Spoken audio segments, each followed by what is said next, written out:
Assalamualaikum warahmatullahi wabarakatuh. أعوذ بالله من الشيطان الرجيم. بسم الله الرحمن الرحيم. يا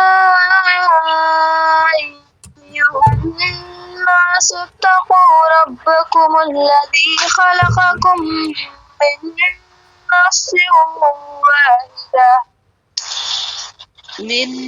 نفس واحدة وخلق منها زوجها وبث منهما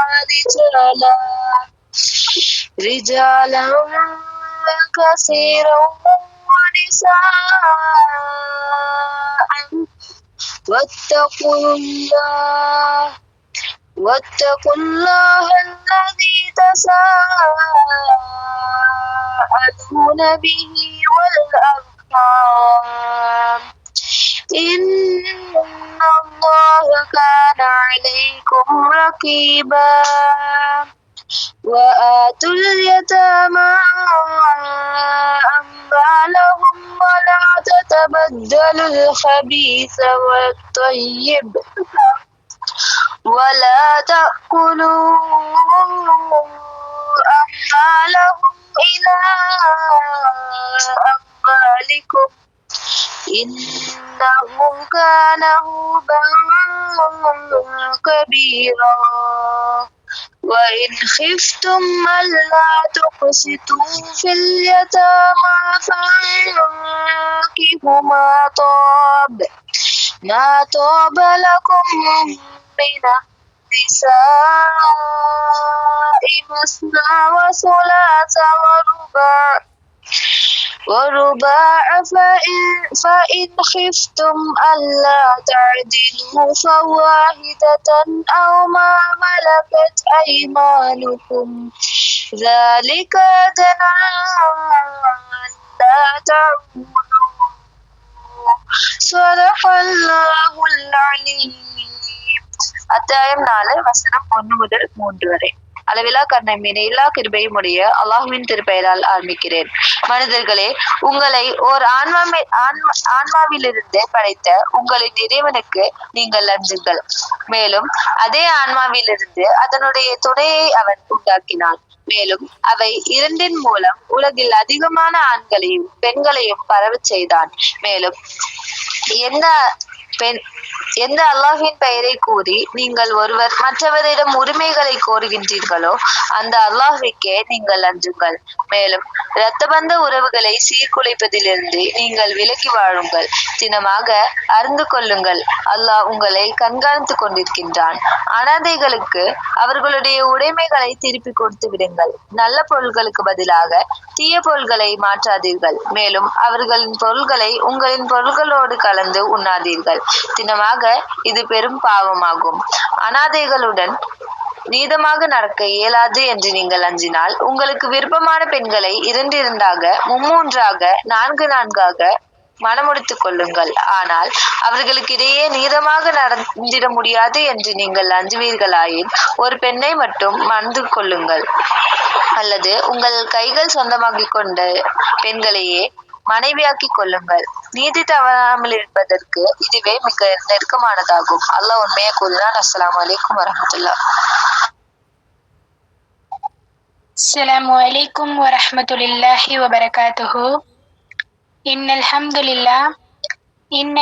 لله نحمده ونستعينه ونستغفره ونعوذ بالله من شرور أنفسنا ومن سيئات أعمالنا. من يهده الله فلا مضل له ومن يضلل فلا هادي له. أشهد أن لا إله إلا الله وأشهد أن محمدا عبده ورسوله.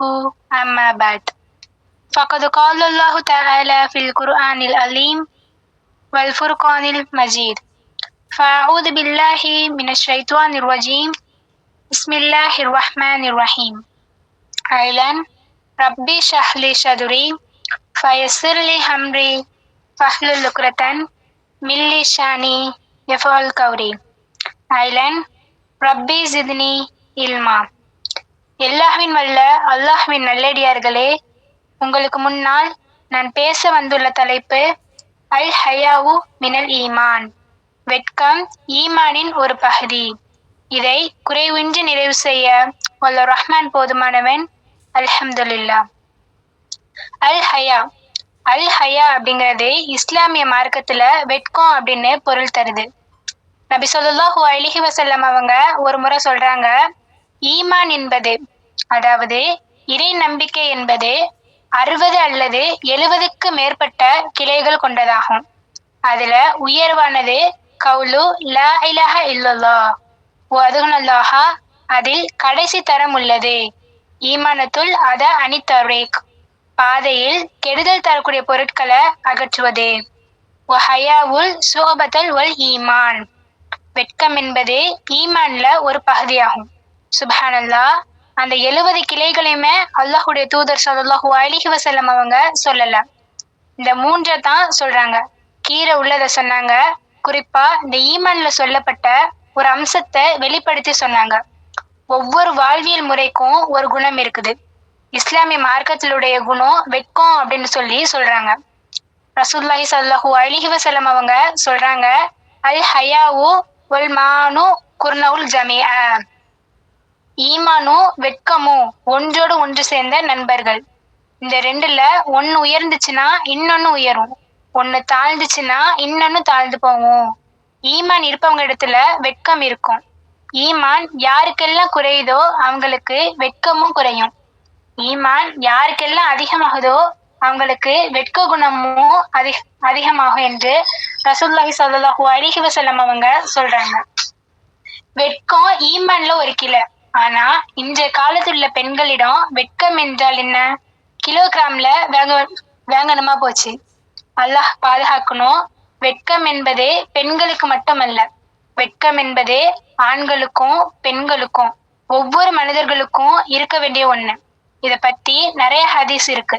Abdullah இப்னு Umar ரலியல்லாஹு அன்ஹு அவங்க அறிவிக்கிறாங்க, ரசூலுல்லாஹி ஸல்லல்லாஹு அலைஹி வஸல்லம் அவங்க மதீனாவுல ஒரு அன்சாரி பக்கம் செல்லும் போதே அவங்க தன்னை சகோதரனிடம் அறிவுரை பேசி கொண்டிருக்கிறாங்க.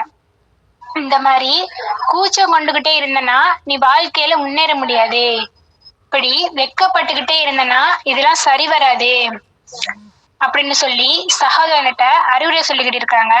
இதை பார்த்த ரசூலுல்லாஹி ஸல்லல்லாஹு அலைஹி வஸல்லம் அவங்க, இது என்ன தவறான அறிவுரையா இருக்குதே, எதை கடைபிடிக்க வேண்டுமோ அதை விட வேண்டும்னு சொல்றாங்கல்ல அப்படின்னு சொல்லி ரசூலுல்லாஹி ஸல்லல்லாஹு அலைஹி வஸல்லம் அவங்க பாக்குறாங்க. இத்தாஹு ஃபைனல் ஹயா மினல் ஈமான், விடு, அவர் எந்த குணத்துல இருக்கிறாரோ அந்த குணத்துல விடு. ஃபைனல் ஹயாவு மினல் அகிம ஹயா, வெட்கம் ஈமானை சேர்ந்தது. ரசூலுல்லாஹி ஸல்லல்லாஹு அலைஹி வஸல்லம் அவங்க சொல்றாங்க, முந்திய சமூகத்துல ஞானம் இருந்து வெட்கம் ஒரு ஞானம்தான். உமக்கு வெட்கம் இல்லை என்றால், வெட்கத்தை நீ தவறிவிட்டால் எதை வேண்டுனாலும் செய்து கொள். இன்று பார்க்கிறோம், பெண்களின் ஆடையில எவ்வளவு மோசமான கலாச்சாரம். ஏன்? வெட்கம் இல்ல. இதுல சில முஸ்லிம்க பெண்கள் புர்கா போடுறாங்க, ஹிஜாப் ஃபர்தான்னு புர்கா போடுறாங்க. சில விளமாக்கள் சொல்லும் போது புர்காக்கு புர்கா வாங்கி போட வேண்டிய காலமா போச்சு, இந்த ஹிஜாபுக்கு ஒரு ஹிஜாபை வாங்கி போட வேண்டிய காலமா போச்சு. என்ன பிரச்சனை?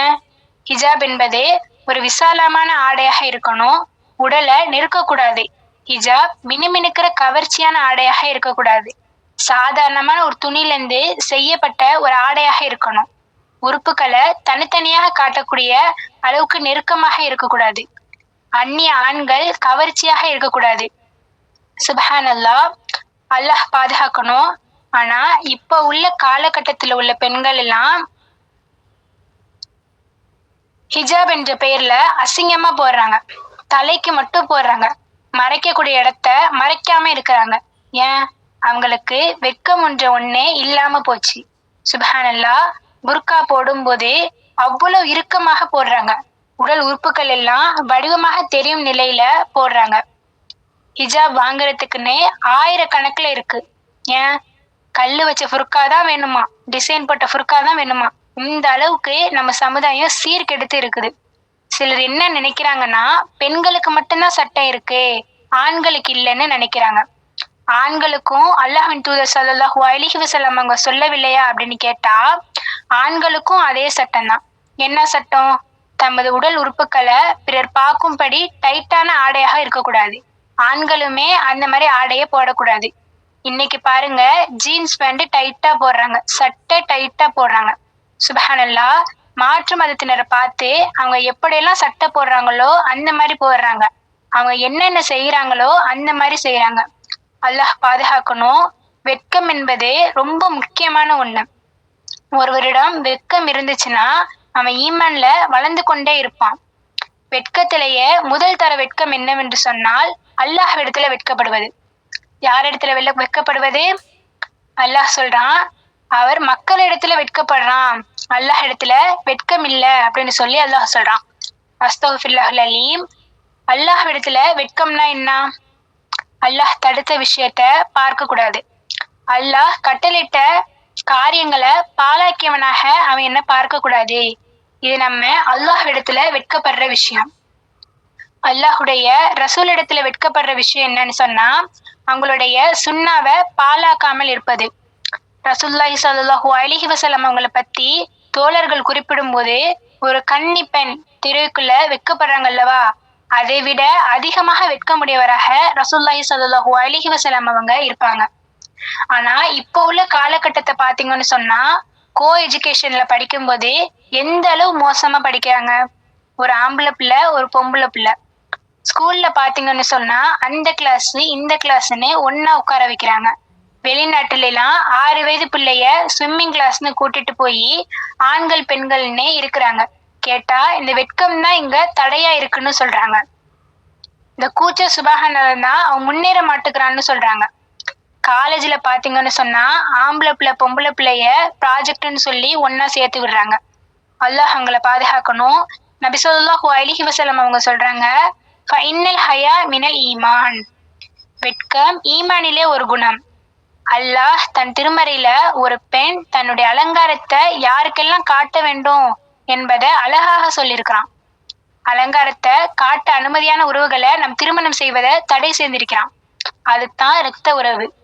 இரத்த உறவு அல்லாத உறவை நம் திருமணம் செய்ய அனுமதி இருக்கிறனால அவங்களுக்கும் நமக்கும் எப்பவும் திரை இருந்து கொண்டே இருக்கணும். இதெல்லாம் உனக்கு வெட்கம் இல்லை என்றால் நீ நாடியதை செய்து கொள் என்று ஒரு ஆணும் பெண்ணும் நேர்ல பொது இடங்கள்ல சந்திக்கும் போது பேசுறாக அப்படின்னு பாத்தீங்கன்னா அது சாத்தியம் குறைவு தான். ஏன்னா அல்லாஹு தாலா மனிதனுக்கு இயற்கையாகவே வெட்கம் இன்னும் பொக்கிஷத்தை அமைத்து தந்திருக்கிறான். ஆனா இது அப்படியே நேர்மாறாக இந்த செல்போன் என்னும் போதை உடைத்து விடுது. ஆணும் பெண்ணும் தனிமையில ஷைத்தானுடைய வலையில விழுந்து போன்ல மணிக்கணக்குல சர்வ சாதாரணமாக பேசி வர்றாங்க. நவுது பில்லாஹி மின்ஹா. நம்ம குடும்பத்தில் இரத்த உறவுகள் அல்லாதவங்கள்ட்ட கூட தனிமையில இருக்கக்கூடாதுன்னு சொல்றப்போ யாருன்னே தெரியாத ஒரு அந்நிய ஆண்ட எப்படி பேசுறது? இதற்கெல்லாம் அடிப்படையான காரணமாக தம் உடலின் அழகை முழுமையாக மறைத்து ஹிஜாப் அணிந்த பெண் தனக்கு மனதிற்கும் கண்களுக்கும் ஹிஜாப் பேணாது என்ற விபச்சாரமே பார்வையில தான் ஆரம்பிக்குது. எனவே தான் அல்லாஹ் எல்லாத்தையும் அறிந்த அல்லாஹ் தன் திருமறையில கூறுறான். அந்நூறுல 24வது அத்தியாயமான 31வது வசனத்துல அல்லாஹ் சொல்றான், வகுல்லில் முஃமினாத்தி யன்லுல்ன மின் அபுஷாரிஹின்ன வயஹ்மல்ன ஃபுரூஜிஹின்ன. இன்னும் நம்பிக்கை கொண்ட பெண்களுக்கு நீ கூறுவீராக, அவர்கள் தங்கள் பார்வைகளை தாழ்த்தி கொள்ளட்டும், தங்கள் வெட்கத்தனங்களை பேணி கொள்ளட்டும். இந்த விஷயம் எல்லாம் கேட்ட பின்பும் நம்ம வாழ்க்கையில மாத்திக்கிறது கடினமா இருந்துச்சு அப்படின்னா ஒன்றை மட்டும் நினைவுல வச்சுக்கோங்க, நம்ம எந்த குணத்துல இருக்கிறோமோ அந்த குணத்துல தான் நமக்கு வர துணையும் அமையும். இத பத்தி அல்லாஹ் சொல்லும் போதே அந்நூறுல 24வது அத்தியாயமான 26வது வசனத்துல அல்லாஹ் சொல்றான், அல் ஹபீசத்து லில் ஹபீசீன உல் ஹபீசூன லில் ஹபீசதி வ தையிபத்து லில் தையிபீன வ தையிபூன லில் தையிபாதி உலாயிக முபர்ரஊன மிம்மா யகூலுன லஹும் மஃபிரத்து வ ரிஸ்கன் கரீம். கெட்ட பெண்கள் கெட்ட ஆண்களுக்கும், கெட்ட ஆண்கள் கெட்ட பெண்களுக்கும் உரியோர். நல்ல பெண்கள் நல்ல ஆண்களுக்கும், நல்ல ஆண்கள் நல்ல பெண்களுக்கும் தகுதியானோர். அவர்கள் நயவஞ்சவர்கள் கூறியதை விட்டும் இவர்கள் நல்லோர் நீங்கியவர்கள். இவர்களுக்கு மன்னிப்பும் மரியாதையும் உணவு உண்டு. கண்ணியத்திற்குரியவர்களே, என் சகோதரிகளே, இந்த வெட்க குணம் என் வாழ்க்கையில இருந்தால், எம் முஸ்லிம் பெண்களுக்கு இருந்தால், எம் முஸ்லிம் வாலிபர்கள் இருந்தால், இன்றைய காலம் இந்த சமுதாயம் சிதறடித்தது போல் இருக்காது. இல்ல மாஷா அல்லாஹ் பாதுகாத்தவங்களை தவிர. ஒரு நிகழ்வை கவனிங்கள் என் முஸ்லிம் சகோதரிகளே. ஒரு ஈமான் சுமந்த ஒரு பெண்ணுடைய வாழ்க்கை இது. இப்னு அப்பாஸ் ரலியல்லாஹு அன்ஹு அவங்க சஹாபியை அழைத்து சொல்றாங்க, தோழரே, சொர்க்கத்தின் பெண்ணை உனக்கு காட்டவா என்று கேட்கிறாங்க. சொர்க்கத்துல இருக்கக்கூடிய ஒரு பெண்ணு நமக்கு மத்தியில வாழ்கின்றாள், அந்த பெண்ணை உங்களுக்கு காட்டவா அப்படின்னு சொல்லி கேட்கிறாங்க. அதற்கு அந்த நபித்தோழர் கேட்கிறாங்க, சொல்றாங்க, காட்டுங்க, யார் அந்த பெண்? சொர்க்கத்தில் நுழையக்கூடிய அந்த பெண் யார்? என்ன தன்மை அந்த சொர்க்கத்தில் நுழையறதுக்கு அந்த பெண்ணுக்கு இருக்குது அப்படின்னு சொல்லி அந்த நபித்தோழர் கேட்கிறாங்க. ஒரு பெண்ணை கை காட்டி, கருப்பு நிறத்துல இருக்கக்கூடிய இந்த பெண் தான். ஏன் தெரியுமா அந்த சொர்க்கத்தின் பெண்? ரசூலுல்லாஹி ஸல்லல்லாஹு அலைஹி வஸல்லம் அவங்க இடத்துல அந்த பெண் ஒரு முறை வந்தாங்க. வந்து சொல்றாங்க, யா ரசூலுல்லாஹ், இன்னி உஸ்ரா, நான் வலிப்பு நோயால் பாதிக்கப்பட்டிருக்கின்றேன். வலிப்பு நோய்னா என்னாகும்? எந்த நேரத்துல எந்த இடத்துல வரும்னு தெரியாது, கை காலெல்லாம் இழுத்து கொள்ளும். வலிப்பு நோயால் பாதிக்கப்பட்டிருக்கின்றேன் யா ரசூலுல்லாஹ். எனக்கு அது வீட்டுல ஏற்படுறதுனால பிரச்சனை இல்ல, ஆனா மக்களுக்கு முன்னால சந்தைக்கு சென்றால் திடீர்னு ஏற்பட விடுகிறது. அந்த வலிப்பு நோய் ஏற்பட்டால் என் ஹிஜாப் கொஞ்சம் நகஞ்சு விடுகிறது என்று சொல்றாங்க. நான் மறைக்க வேண்டிய அந்த ஹிஜாபில் உள்ள விஷயங்கள் எல்லாம் வெளிப்படையாக மாறிவிடுகிறது யா ரசூலுல்லாஹ். ஒரு பெண் ஹிஜாபை அணிந்து விட்டு எதை மறைக்க வேண்டுமோ அது கொஞ்சம் வெளிப்படையாகிறது. இன்றைய முஸ்லிம் பெண்கள் இல்ல மாஷா அல்லாஹ், அல்லாஹ் பாதுகாத்தவங்களை தவிர எதை வெளிப்படுத்துவதை வெளிப்படையாக கருதுகிறாரோ அதை மறைக்கக்கூடிய அந்த பெண் சொல்றாங்க, இந்த விஷயத்தை வெளிப்படையாகிறது என்று சொல்றாங்க. ரசூலுல்லாஹி ஸல்லல்லாஹு அலைஹி வஸல்லம் அவங்க சொல்றாங்க, பெண்ணே, உனக்கு 2 வாய்ப்பு இருக்கு. ஒண்ணு, நீ பொறுமையோடு இருந்தா அல்லாஹ் உனக்கு சொர்க்கத்தை தருமா. இன்னொன்னு, நான் துவா செய்யறேன், துவா செஞ்சா அல்லாஹுடைய அருளால உனக்கு குணமாகிவிடும். எது வேண்டும் என்று கேட்கிறாங்க. அதற்கு அந்த பெண் என்ன சொல்லியிருப்பாங்க? ஒரு நோய் அது குணமாகாமல் அது கண்ணியம் வெளிப்படையில் மக்கள் முன்னால் அந்த நோய் வந்து தனக்கு இழிவு ஏற்படுகிறது. ரசூலுல்லாஹ் சொல்றாங்க, அதுக்கு துவா செய்கிறேன், குணமாகி விடலாம். அல்லது நீ பொறுமையோடு இருந்தால் உனக்கு அல்லாஹ் சொர்க்கத்தை வழங்குவான். அந்த பெண் சொல்றாங்க, நான் பொறுமையோடு இருக்கின்றேன் யா ரசூலல்லாஹ் என்று. சுப்ஹானல்லாஹ், ஹஸ்பி யா ரசூலல்லாஹ், நான் பொறுமையோடு இருக்கின்றேன் யா ரசூலல்லாஹ் அப்படின்னு சொல்லி ரசூலுல்லாஹ் இடத்துல சொல்றாங்க. ரசூலுல்லாஹி ஸல்லல்லாஹு அலைஹி வஸல்லம் அவங்க இடத்துல இருந்தே அந்த பெண் திரும்ப செல்லும் பொழுது மேலும் கேட்கிறாங்க, யா ரசூலல்லாஹ், இந்த நோயை பற்றி நாங்க பேச வரல, நான் பேச வந்தது மக்களுக்கு முன்னால அணிந்திருக்கக்கூடிய ஹிஜாப் திறந்து விடுகிறது யா ரசூலல்லாஹ், இந்த நிலை மட்டும் எனக்கு ஏற்படக்கூடாது என்று அல்லாஹ்விடத்துல துவா கேளுங்க அப்படின்னு சொல்லி சொல்றாங்க. என் முஸ்லிம் பெண்கள் நாம் ஹிஜாப் அணிவது ஹராம் ஹலால், அல்லது நரகத்தில் உங்களை இழுத்து சென்று விடும் ஹிஜாபை நீங்கள் அழியவில்லை என்றால் என்று எச்சரிப்பதெல்லாம் உங்களுக்கு பயமுறுத்தல. இந்த பெண் இடத்துல இருக்கக்கூடிய இந்த வெட்க உணர்வை கொஞ்சம் உள்ளத்துல சுமக்கிறீர்களா என்று மட்டும் கொஞ்சம் சிந்திச்சு பார்க்கக்கூடியவங்களாக இருங்க. உங்களுடைய அழகை இந்த ஃபேஸ்புக்ல வெளிப்படுத்துகிறீங்க, வாட்ஸ்அப் ஸ்டேட்டஸாக புகைப்படத்தை வைத்து பெருமை கொள்கிறீங்க. முஸ்லிம் பெண் தன் அழகு கணவனுக்கு மட்டும்தான் உரியது என்று அறிந்தும் தனக்கு அல்லாஹ் வழிமுறைகளை கொடுத்திருக்கின்றான். மஹரம் இல்லாதவர்கள் யாருக்கு முன்னால் அழகை வெளிப்படுத்தலாம், யாருக்கு முன்னால் அழகை வெளிப்படுத்தக்கூடாது என்ற நிபந்தனைகள் எல்லாம் நாம் கொடுத்தும் இந்த முஸ்லிம் பெண்களை ஃபேஸ்புக்ல பார்க்கலாம், இன்ஸ்டாகிராம்ல பார்க்கலாம், யூடியூப்ல பார்க்கலாம், எல்லா அழகையும் வெளிப்படுத்தி விடுறாங்க. சுப்ஹானல்லாஹ் வ நஊது பில்லாஹி மின்ஹா, அல்லாஹ் பாதுகாக்கணும். இந்த முஸ்லிம் பெண்களிடம் ஒன்று சென்று ஃபேஸ்புக்ல, இன்ஸ்டாகிராம்ல, சோசியல் மீடியாவுல உங்க புகைப்படத்தை போடாம வெட்க குணத்தோடு இருங்க அப்படின்னு சொன்னா என்ன சொல்றாங்க? இதுவெல்லாம் இந்த காலத்துல சாதாரணம். எப்படி? இதுவெல்லாம் இந்த காலத்துல சாதாரணம், என் அழக நான் வெளிப்படுத்துறேன், இதுல என்ன தவறு இருக்கு?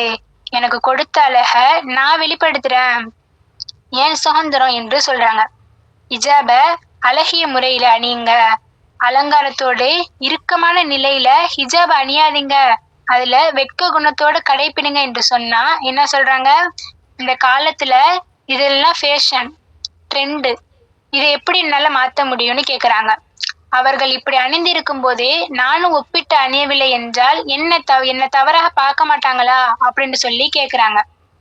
ஹிஜாபை அணியாத பெண்கள், காலேஜுக்கு போனா ஹிஜாபை தூக்கி போடக்கூடிய பெண்கள், திருமணம் நிகழ்ச்சின்னு வந்தா ஹிஜாபை பேணாத பெண்கள், மகரமான ஆண்களுக்கு முன்னால் ஹிஜாபை பேணாத பெண்களுக்கு வெட்கம் குணம்னு ஒண்ணு இருந்தா இப்படி எல்லாம் பண்ணுவாங்களா? சுப்ஹானல்லாஹ், அல்லாஹ் பாதுகாக்கணும். ரசூலுல்லாஹி ஸல்லல்லாஹு அலைஹி வஸல்லம் அவங்க சொல்றாங்க, நாளை மறுமையில ரெண்டு கூட்டத்தார்கள், அவரில் ஒருவரை நான் பார்த்ததில்ல. காஷியத்துன் ஆரியா, ஆடை அணிந்திருப்பாள் அந்த பெண், ஆனால் நிறுவனமாக இருப்பாள். தன்னையும் பிறர் பக்கம் சாய்ப்பாள், தானும் பிறர் பக்கம் சாய்வாள். இந்த பெண் சொர்க்கத்துல நுழைய முடியாது, ஏன் சொர்க்கத்தின் நறுமணத்தை கூட நுகர முடியாது, இன்ன தூரத்தை தவிர. அறிஞர்கள் விளக்கம் சொன்னார்கள், ஆடை அணிந்து நிறுவனமாக இருக்கக்கூடிய பெண் யார்? அழகாக ஹிஜாபை அணிபவள், இறுக்கமான ஹிஜாபை அணிபவள், உடல் அழகை வெளிப்படுத்தக்கூடிய ஹிஜாபை அணிபவள். ரசூலுல்லாஹி ஸல்லல்லாஹு அலைஹி வஸல்லம் அவங்க இந்த நபி மொழியை நமக்கு சொன்னாங்க.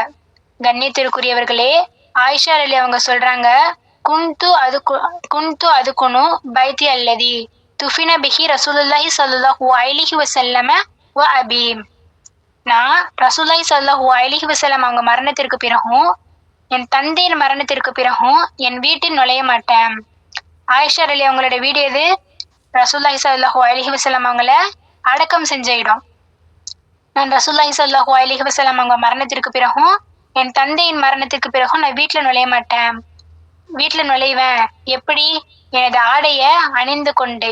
இயற்கையாக என் கணவன் முன்னால் எனக்கு எந்த ஆடை அணிய அனுமதி இருக்கிறதோ, இயற்கையாக என் தந்தை முன்னால் எந்த ஆடை அணிய எனக்கு அனுமதி இருக்கிறதோ அந்த ஆடை அணிந்து கொண்டு என் வீட்டில் நான் நுழைவேன். அந்த வீட்டுல யாரெல்லாம் அடக்கம் செஞ்சிருக்காங்க? என் தந்தையையும் என் கணவரையும். அதனால அப்படின்னு சொல்லி ஆயிஷா அலி அவங்க சொல்றாங்க. உமர் அலி அல்லாஹ் அன்ஹு அவங்க அடக்கம் செய்ததுக்கு பிறகு, வல்லாஹி, என் ரப்பின் மீது சத்தியம் செய்து சொல்கின்றேன், மாத ஹலக்து, நான் அந்த வீட்டுல நுழைய மாட்டேன் முழுமையான ஹிஜாபை அணியாமல்.